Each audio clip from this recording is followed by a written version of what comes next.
Hello everyone, நான் தான் உங்கள் தக்ஷன். யானைகள் இல்லைன்னா காடுகள் இல்லை. இதை நான் சாதாரணமாக சொல்லலை. இதுக்கு 5 முக்கியமான காரணங்கள் இருக்குது. ஒரு யானை ஒரு நாளைக்கு 200லேருந்து 250 கிலோ உணவை உட்கொள்ளும். யானைகளோட உணவு என்பது இலை, தலை, பழங்கள் மற்றும் மரக்குச்சிகள். 20லேருந்து 25 கிலோ விதைகள் மற்றும் குச்சிகள் ஆகும். யானைகளின் சாணத்து மூலமா இந்த விதைகளும் குச்சிகளும் மறுபடியும் மண்ணுல விதைக்கப்படுகிறது.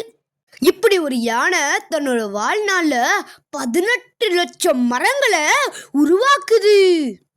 யானைகள் காட்டின் தோட்டக்காரர்கள். காட்டுல நடக்கும்போது செடி கொடிகளை உடைச்சு வழியை ஏற்படுத்துது. இதனால சூரிய ஒளி கிடைச்சு புதிய செடிகள் வளர்கின்றன. கோடை காலத்தில் யானை தன்னோட தும்பிக்கையால் தோண்டி நீர்நிலைகளை உருவாக்குது. இதனால மற்ற விலங்குகளுக்கும் தண்ணீர் கிடைக்குது.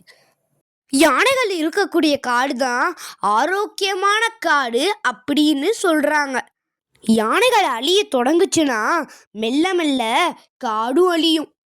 யானையோட வழித்தடத்துல ரோடு, வீடு, ஃபேக்ட்ரி இதெல்லாம் நம்ம கட்டிக்கிறோம். யானையோட பாதியை நம்ம பறிச்சுக்கிட்டு யானை ஊருக்குள்ள வந்துருச்சு அப்படின்னு நம்ம கத்துறோம்.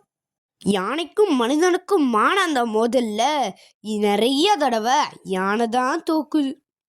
யானை இல்லைன்னா காடு இல்லை, காடு இல்லைன்னா எந்த உயிரும் இல்லை.